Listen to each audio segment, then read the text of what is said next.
What is up, guys? Gamer Sirus is here for some more Dungeon Hunter Champions with you guys. So sit back, relax, and enjoy.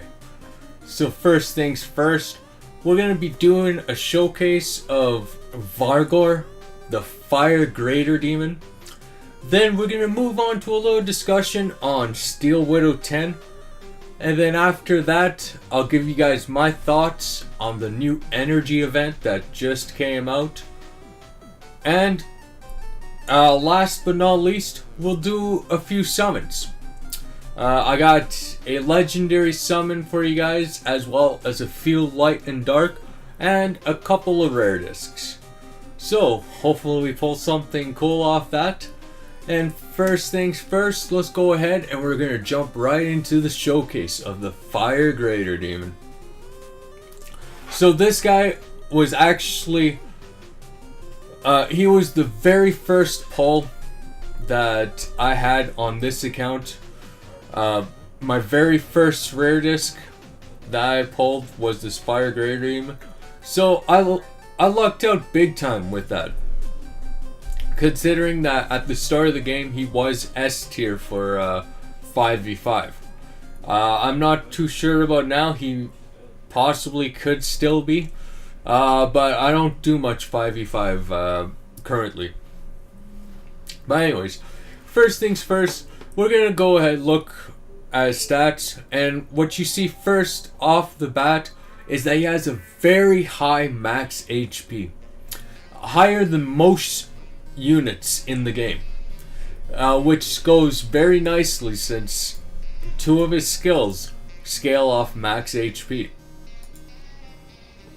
He's a tank role, which synergizes nicely with his HP. He also has a pretty decent amount of defense. And then he awakens, he ascends into crit rate. 30% crit rate. 15% from the ascended. 15% from the base. So mine has a pretty good amount of crit rate. Unfortunately, the crit damage isn't quite there, not where I want it to be, but it can be excused considering that he's still doing what I need him to do, which is tank and CC and do a shitload of damage.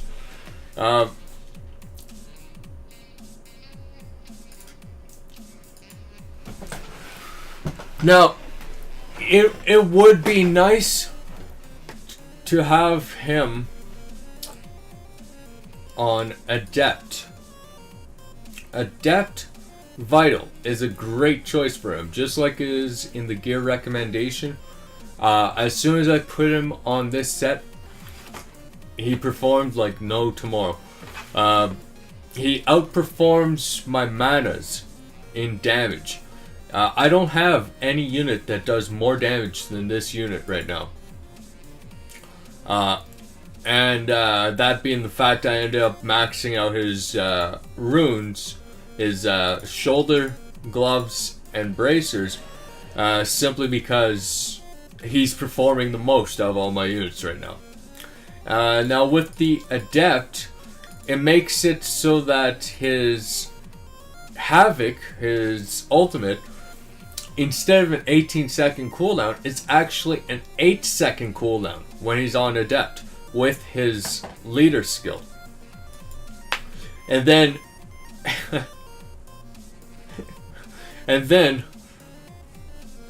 okay, I'm getting too far ahead of myself right now. First, let's go ahead. We're gonna finish up here. Okay, so he gets 15% crit rate. That helps considering that his skills scale off HP, and his HP skills, even though the bonus damage scales off HP, it can still crit. So the more crit rate and the more crit damage you have, the more damage you're going to be pumping out with this guy, especially if you have a high hit pool. Unfortunately, my resistance is like non-existent. Well, it is non-existent, so that can use some work. But we're still pretty early game, so we still got a lot of stats that we can add to this guy. But right now, he's performing awesomely. Okay, so first skill, Ball and Chain. Actually, one of my favorite songs from Sublime. Ball and Chain. Swings his ball and chain, attacking nearby enemies with a medium range. Periodically, this attack deals damage and stuns. So basically, he has a medium range, so it's not melee range. He can be like about three units, let's say, away from the target, and he's still gonna hit them. He also hits in an AoE because he's swinging that ball and chain around. So anyone in front of him is being hit by this ball and chain and receiving the same amount of damage. And then every so often, I don't know the exact duration. It's not long at all. It's like probably like 3 seconds or something like that. He ends like 3 seconds, or the amount of time it takes for mine to do like 4 attacks. He ends up doing bonus damage and has a chance to stun, which is really fucking nice. Pretty much anywhere. Like, the bonus damage helps against bosses, and the stun helps against waves and in PvP, and like pretty much like anywhere except for against the bosses indirectly. Now, skill bonuses, he gets 15%, 20%. Then the duration of the stun increases by half a second, which is pretty nice. Okay, so his first skill, that was his basic attack. Now his first skill, Devour Magic, opens the maw of his stomach, devouring his enemies' buffs and transforming their energy into demonic shield. The more enemies hit, the stronger the shield. Bonus damage based on max HP. Skill bonuses, 15% extra damage and then 25% 2 times, so a 50% increase to the shield HP. Now this skill, it's a 7-second cooldown, but with Adept, it ends up being like a 2 or 3 second cooldown. Which we're going to go more in depth with that because it gets a little bit more crazy than that with the team comp. Okay, so next skill, the second skill, Dredge. Pulls enemies towards him by dragging his hooked chain along the ground. The fewer the number of enemies caught, the further they are pulled. Damages and immobilizes affected enemies. Stuns if an enemy is dragged into a wall. Skill bonuses, 10% increased damage, skill cooldown minus 10%, 15% damage increase, and skill cooldown minus another 10%. So 20% cooldown reduction altogether. Now this skill, he throws out his chain, grabs onto his enemies and pulls them towards him. If more enemies are being pulled, the pull's going to be a little shorter. He immobilizes the enemies, which immobilize is kind of like a snare. If you ever played World of Warcraft, how the druids have snares, you basically root the enemy into place, but they can still use their skills and still attack anyone who's near them, near enough to be attacked by their basic attack. So they're not completely stunned, but they cannot move around. So positioning is basically thrown out the window once they're immobilized, which helps out quite a bit once you're in PvP, considering that positioning means quite a bit in PvP. And then if you drag him against a wall, it stuns him.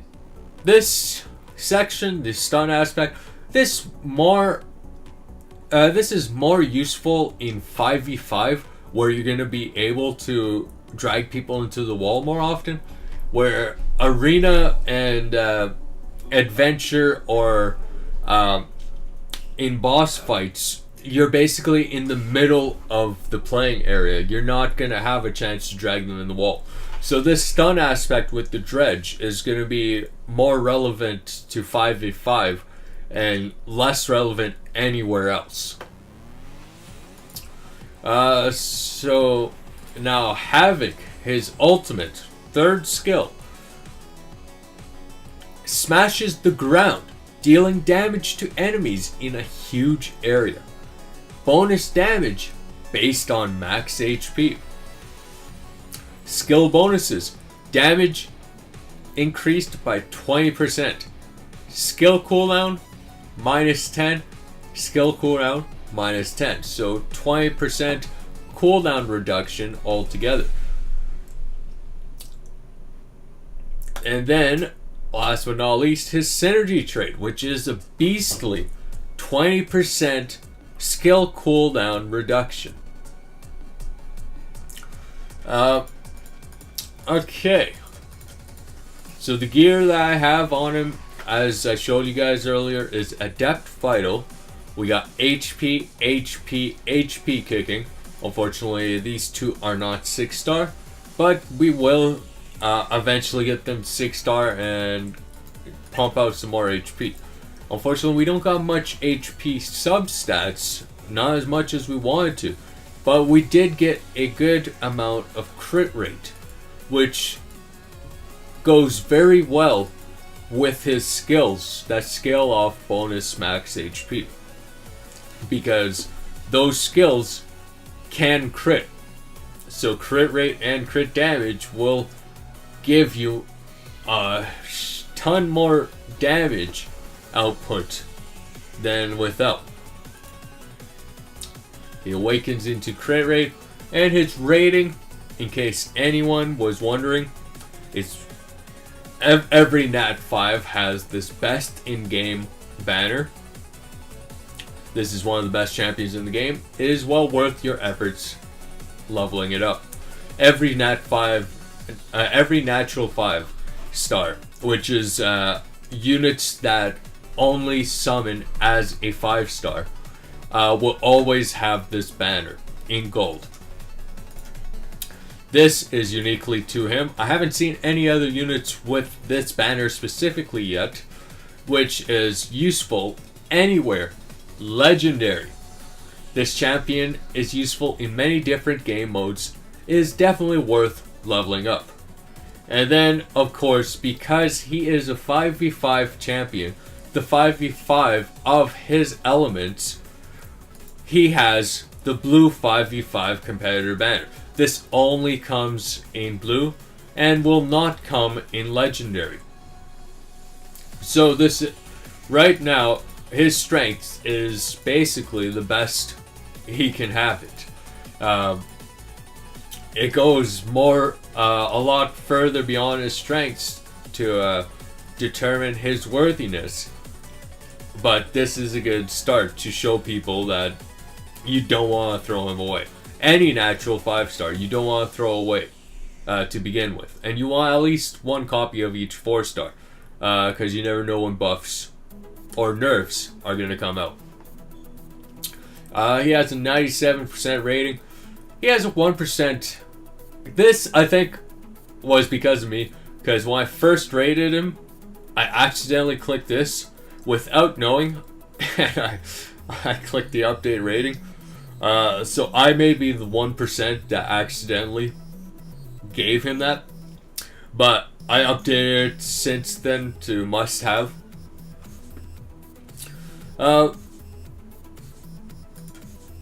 Okay, so this is a little bit about the Var'Ghor. The places I use him now. Places you're gonna want to use him is, of course, the 5v5, because he's one of the best tanks. Basically, you stay near the tower, you wait for the enemy to come close, then you land your dredge on the enemy, pull him even closer with the Devour magic, stun him with a basic attack. Now you're gonna have to like hold off on attacking anything so that you have your stun up for your basic attack. So when you dredge him, pull him closer, stun him, the tower is hitting him this entire time, and then you just hit him with the Havoc, and he's dead. Doesn't matter who it's gonna be, their chances are they're gonna be dead after this combo. If you land this combo, they're gonna be dead. So I like to do that in 5v5. Especially when you're starting off in the game. Newer players tend to be risk takers and go more towards your towers. So it gives you the opportunity to pull them and just like ruin their day in 5v5. And then he, during the late game of the 5v5, if you ever end up team fighting, you can also pull enemies into your team, stop them from running away, stun them and all that, and help your team just nuke them down. Or just throw this at the enemy team if they're grouped up, and just do a ton of damage to all of them, giving your team the advantage to push forward and take out that core. Now 5v5 is not his only domain. He's also very good at blitz, considering that he has immobilize, stun. He can remove beneficial effects off enemies with his first skill, and he does great damage. Arena, for offense and defense, he's also very good. I have him on my arena defense, and I do get wins with him. I had more wins displayed. It kind of seems random what displays here. I'm not too sure why. I kind of wish they would have made it so that we can see who we won against more conveniently, instead of like having to wait to hopefully have it pop up if it has a chance of popping up, because it's totally random what actually pops up in your revenge list. It doesn't go in order of what you're attacked.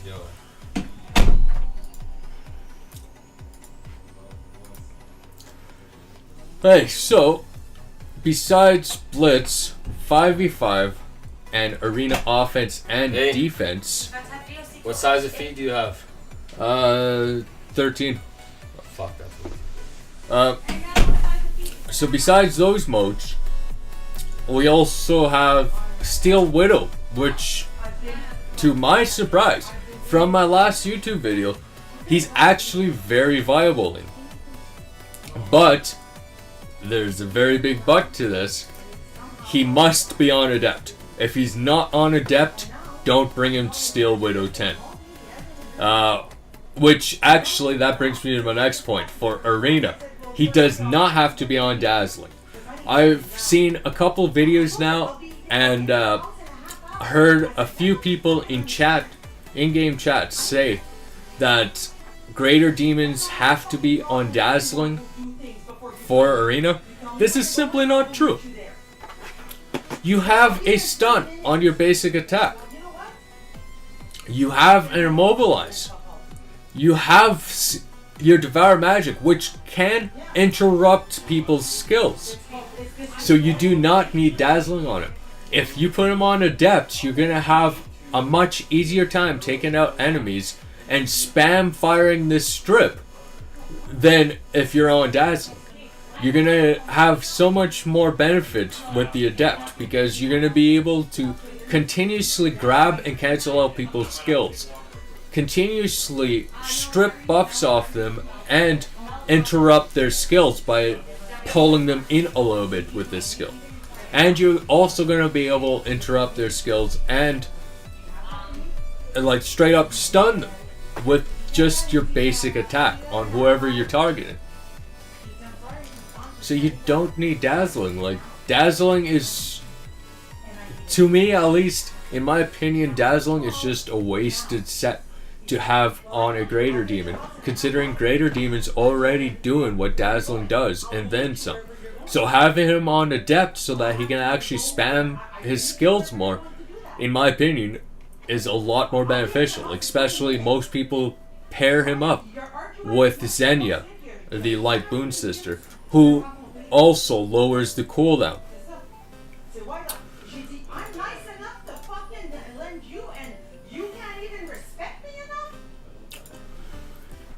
So if basically if you're gonna run a Greater Demon in Arena or Steel Widow, my strongest opinion is to put him on Adept. There's by far no set that's gonna synergize as much with his skills than Adept will. Now, you can also use him to do the Ball Kings. He's good in all the Ball Kings, though you may have better options considering that he's not really doing anything beneficial besides damage when it comes to the Ball Kings.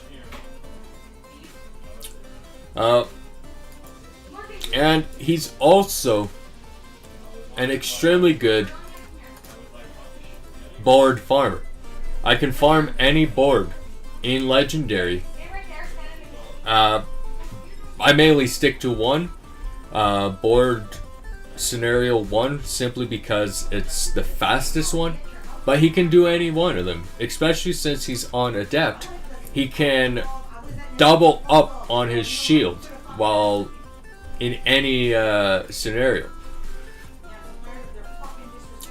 He actually overlaps his shield on himself, so he gets 2 buffs of shields before his shield runs out, which is really nice. Gives him a lot of sustain. Now, that's my showcase for Var'Ghor, the Fire Greater Demon. In a few moments, we're going to bring him into Steel Widow 10 so I can show you guys which composition I use with him, as well as show off how he actually performs in the Steel Widow 10 and show you guys his battle report. We'll also throw him in the arena so you guys can see how he performs there. But before I do that, let me just touch up on my thoughts on the new energy event that just came out. Now, this, in my opinion, is an awesome event. All you have to do is do what you normally were doing. Farm for gear, and you get these awesome rewards. There's no legendary, unfortunately, but you still get a 4-star max Star Fuzzle Puff. You get 200k gold, 50 gems, 25 light and dark shards, and 50 energy, just for using 800 energy. So that's definitely a steal. Definitely a great event just from that. Then you go into the shop, you go to the special event tab, you got, it says 100 energy, but it's actually just a regular refill. So in my case, it would be 80 energy for 20k. Now that's awesome. Within 2 runs, I can make up 20k. 2 runs, that's 16 energy. 16 energy worth to have a full refill.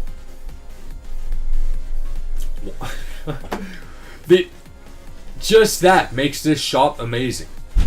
But it doesn't just stop there. We have 3k for 2 shards, 43k for 2 light and dark shards, and 51k for 2 legendary shards. These are better rates than what you're gonna have in the shop. And like, you're saving at least, like, off the legendary shard, you're saving almost 10k. Off the light and dark shard, you're saving almost, like, actually you're saving like a little bit over 10k. And I don't even want to do the math for the rare disc. You're just saving all around. So altogether, this event is an awesome event, and I really appreciate that Gameloft gave out this event to us.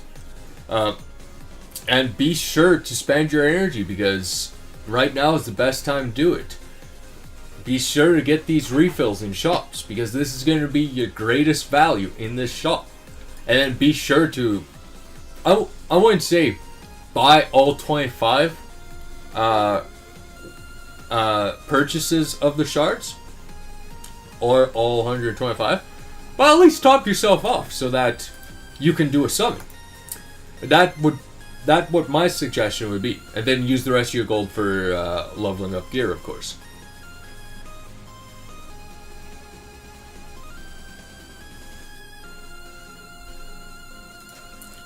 And actually, we're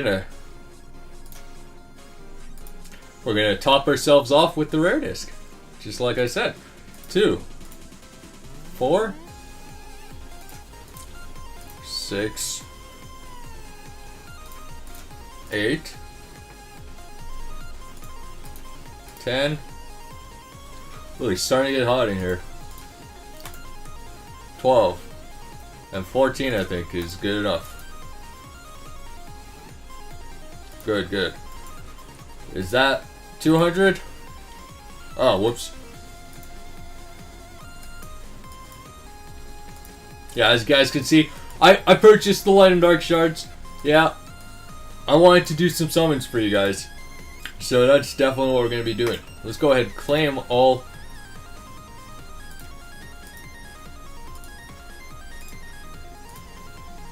Oh, whoops. Wrong place. Let's go make sure we have enough shards. 251, 101. And then we also have one disc. One measly little disc. Nice little summon at the end there. Alright, so let's get back into it, into our little discussion. So, Steel Widow 10, my team that I use there. Currently, I'm using this team. Var'Ghor, Manas, Xenia, Manas, and then I got the Abigail, Fire Siege Tower, who I'm going to do a showcase on sometime in the foreseeable future, but not right now. But the only reason I have her in here is because I'm leveling her up in here. This is where I leveled her. I 6-starred her and plopped her in here, and this this is literally where I got her at level 56. So let's go ahead, take her out, and show you guys my actual team. Boom! So, a little bit different from when we had our Steel Widow and Elder Drake discussion video on YouTube last week. Last time, we had the Water Naga Fathom in our team. But then I thought to myself, what it would be like if I constantly had a strip. It was rune removal that day. So I took my Greater Demon off Vital and put him on Full Adept. I put his leader skill up, and then I thought to myself, Timekeepers have a pretty nice first basic attack there. So that's 3 skills taken off. Considering that my Greater Demon's skill for his Havoc is at an 8-second cooldown when he has his leader skill up, that brings him down to a 5-second cooldown. Then when Xenia heals, that brings him to a 4-second cooldown for a skill that in the description reads 18 seconds. You can't see it here or there, but trust me, it says 18 seconds. It's normally a 30-second skill, but with all the cooldown reductions, it ends up a 4-second fucking skill. It's not part of my language. That, to me, is just mind-blowing. Now, considering that his first skill is in the description says 7 seconds, when his Havoc says 18 seconds, but his Havoc ends up being a 4-second cooldown in battle. What do you think that makes his Devour magic? Well, we'll find out. This is my cooldown reduction Steel Widow 10 team. Enjoy.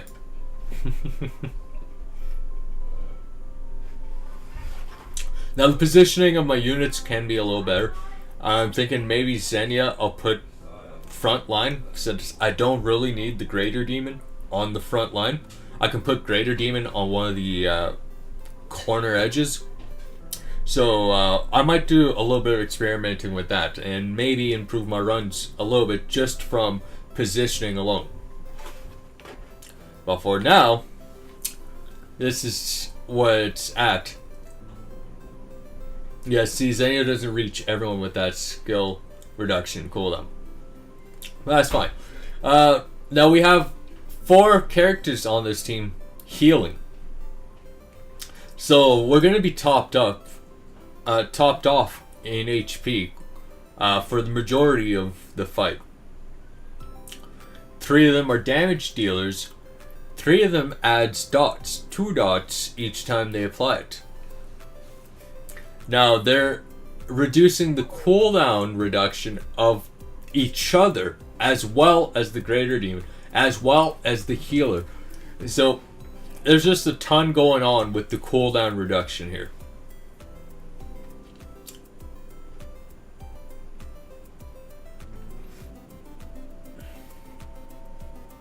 As you can see, the Greater Demon has 2 stacks of his shield up, simply because like 3 seconds, but then it just like instantly plops. It instantly plops up when they start landing their skills and shit. It's just quite entertaining to watch his cooldowns be like stripped every like second or so. Now, 1:31 minutes for that. I'm pretty sure we can get it lower. I'm pretty sure that was one of the high times. Let's go ahead and sell that. Now, let's show you guys the battle report. You guys might be surprised to see how this battle report actually looks. Now, as you can see, the Greater Demon is top damage. This is only possible because he's on Adept and because he's paired with the 3 manas, well, the 3 timekeepers. It could be any timekeeper really. The 3 timekeepers and the Xenia.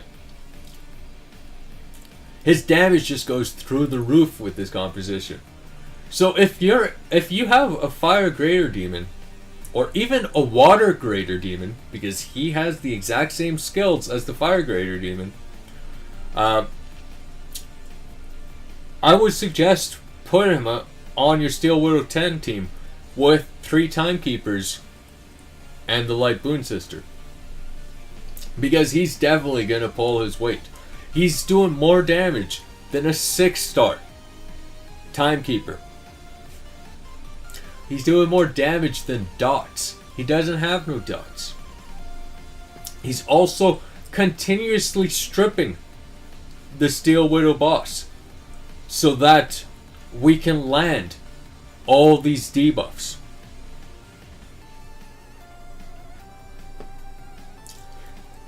The only thing I could think of that would make this team better, perhaps, is if I replaced one of the manas with someone who added dots and mark. Simply because the mark will allow me to further enhance my damage of all my characters. So besides that, I think this is one of the best comps I could come up with for Steel Widow 10. Now this is a straight out damage comp. If you're looking to sustain in Steel Widow 10, you're probably not going to be able to do it with this team. Even though they have a ton of heals, they have nothing to stop the boss from hitting them with the laser. Like just the 2 lasers, and then putting the dots on you immediately after, and then doing the rake laser that does a bunch of damage. That could potentially kill someone if it's done quick enough in succession. So the heals won't protect me against that. Though if I had Nagas with the shield, or immunity from like Garaya, or whoever else has immunity, or even the Archangel with invulnerability, they would be a lot better options if I just didn't have the survival capabilities with a full damage team. Now, that was my Steel Widow show off. I'll go ahead show you guys how he fares in Arena. Let's go ahead and refresh this list so we have a new list.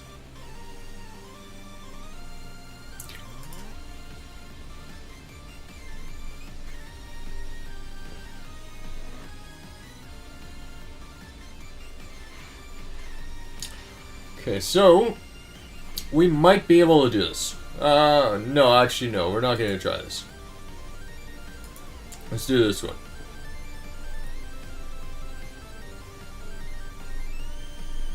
Yeah, let's try this one. So we're going to focus the Blade Master first, then we're going to go on to the manas, then we're going to focus one of these two, depending who has less health.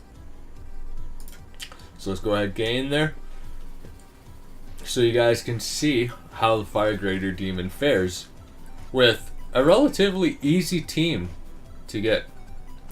The Siege Tower is an at 5, but you can easily replace her with manas, or throwing Garai. Garai would be a good choice instead of her. I simply like her simply because she likes to rush into the battle, knock people around, and grab attention. So let's go ahead, get right in there. We're being silenced, immobilized, and shit. There we go. We got the Blade Master. Let's go ahead, move on to that manas so that he doesn't dot us up. Apply ongoing damage. For those who don't know what dots are.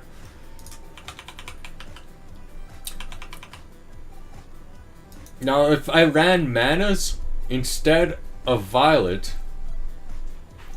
my skills would be up a lot more times. We'd also be able to block the beneficial effects, maybe kill these guys a little bit quicker. But I didn't want to bring the manas simply because he's water and the Blade Master has a chance to just insta-nuke him. So we didn't want to take that chance.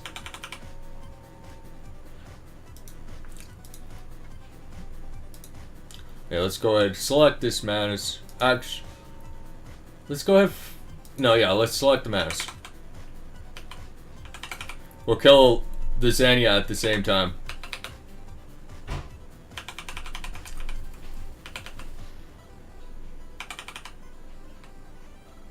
There we go. Just got this Archangel left.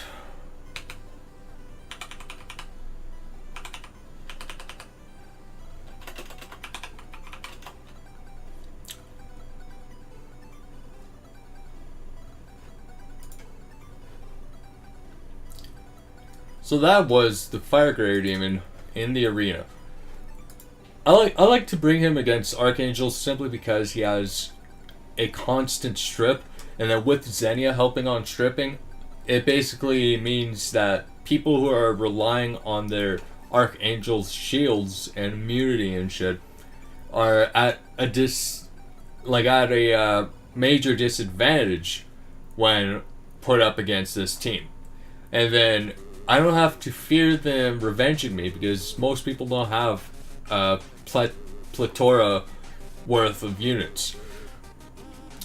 Plethora worth of units. They have, like, most people are using the same arena offense as they have arena defense right now, simply because they can't farm enough gear in this little amount of time. Otherwise, they're just putting themselves at a disadvantage. So when I go against Archangels and win, normally I don't have to fear them attacking me back.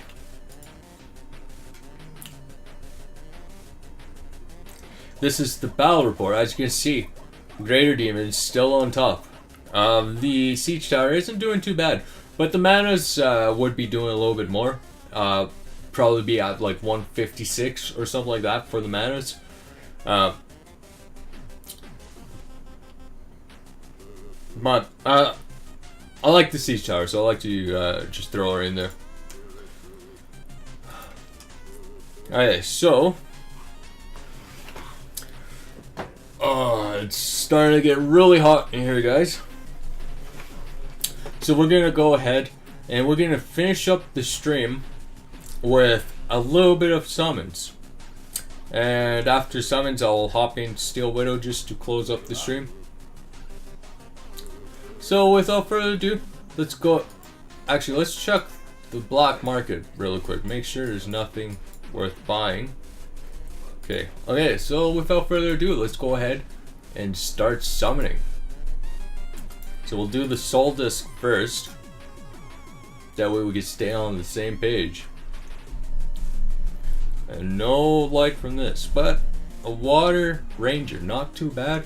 I hear she's pretty good for Steel Widow, though I don't plan on ever building her. Actually, no, I can't say that. I might eventually build her when I have extra resources, just to showcase her for you guys. But that's gonna be a whiles away, I think. Alright, so on to the shards.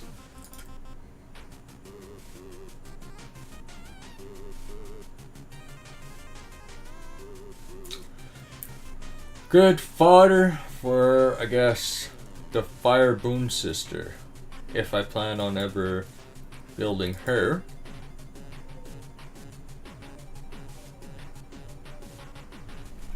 Well, I'm starting to sweat, guys. Starting to sweat. It's getting too hot in my room. Derby girl, you'll be fodder for the light one.